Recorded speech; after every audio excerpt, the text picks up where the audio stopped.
Hi friends, welcome back to my YouTube channel. അപ്പോൾ ഇന്ന് നമ്മളിവിടെ ചെയ്യാൻ പോകുന്നത് ഒരു സിമ്പിൾ ബ്രേക്ക്ഫാസ്റ്റ് റെസിപ്പിയാണ്. അതിന് വേണ്ടിയിട്ട് ഞാനിവിടെ കുതിർത്ത് വെച്ച പച്ചരി എടുത്തിട്ടുണ്ട് 2 കപ്പ്. അതിലേക്ക് ഒരു 1/2 കപ്പ് ചോറ് ചേർത്ത് കൊടുത്തിട്ടുണ്ട്. ഇനി ആവശ്യത്തിനുള്ള ഉപ്പ് കൂടെ ചേർത്ത് നന്നായി മിക്സിയിൽ അരച്ചെടുക്കാം.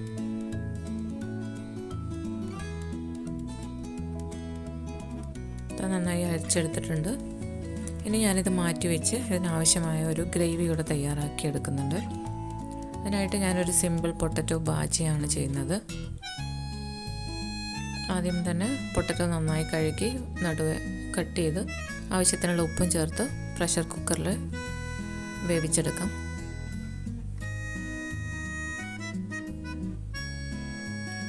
ഒരു 3 വിസിൽ വന്നതിന് ശേഷം നമ്മളിത് ഫ്ലെയിം ഓഫ് ചെയ്ത് അതിൻ്റെ എയർ കളഞ്ഞ് ഓപ്പൺ ചെയ്ത് നോക്കുകയാണ്.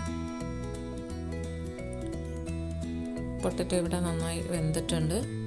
ഇനി ഞാനിതൊരു പ്ലേറ്റിലേക്ക് മാറ്റി ചൂടാറാൻ വേണ്ടി വെച്ചിട്ടുണ്ട്. ഇനി ഇതിനാവശ്യമായ മസാല കൂടെ തയ്യാറാക്കി എടുക്കണം. അതിനായിട്ടൊരു പാൻ വെച്ചു. അതിലേക്ക് ആവശ്യത്തിന് ഓയിലും കുറച്ച് കടുകും ചേർത്ത് കടുക് നന്നായി മൂപ്പിച്ചെടുത്തതിന് ശേഷം അതിലേക്ക് തേങ്ങാക്കൊത്തും കറിവേപ്പിലയും ചേർത്ത് കൊടുത്തു.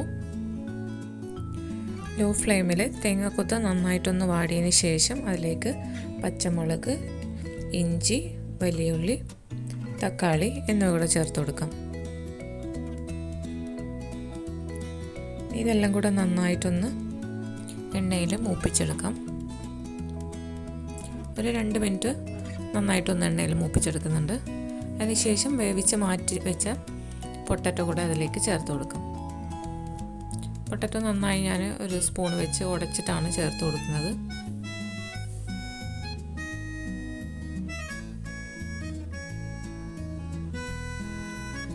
പൊട്ടറ്റോ കൂടെ അതിലേക്ക് ചേർത്ത് നന്നായി ഒന്ന് മിക്സ് ചെയ്തെടുക്കാം.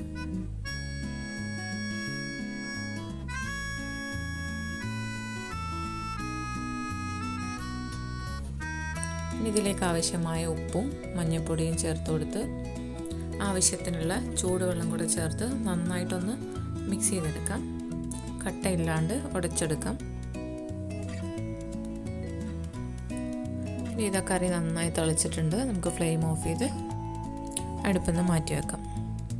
ഇനി ഞാനൊരു ബീഫ് ഫ്രൈയും കൂടെ ചെയ്തെടുക്കുന്നുണ്ട്. അതിനായിട്ട് ഒരു 500 ഗ്രാം ബോൺലെസ് ബീഫ് എടുത്തിട്ടുണ്ട്.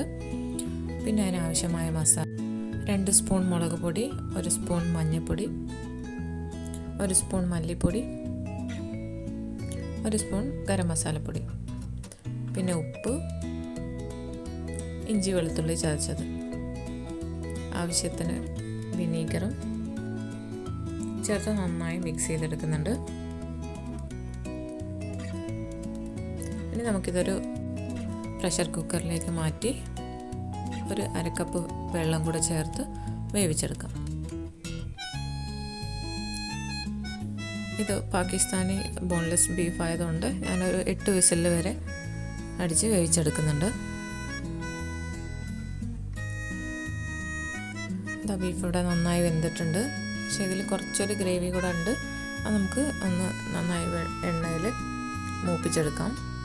അതിനായിട്ട് ഞാനൊരു പാൻ വെച്ചിട്ടുണ്ട്. അതിലേക്ക് കുറച്ച് ഓയിലും കുറച്ച് കറിവേപ്പിലയും ചേർത്തിട്ടുണ്ട്. ഇനി വേവിച്ച് മാറ്റി വെച്ച ബീഫും കൂടെ അതിൽ ചേർത്ത് നന്നായി ഒന്ന് വറ്റിച്ചെടുക്കാം.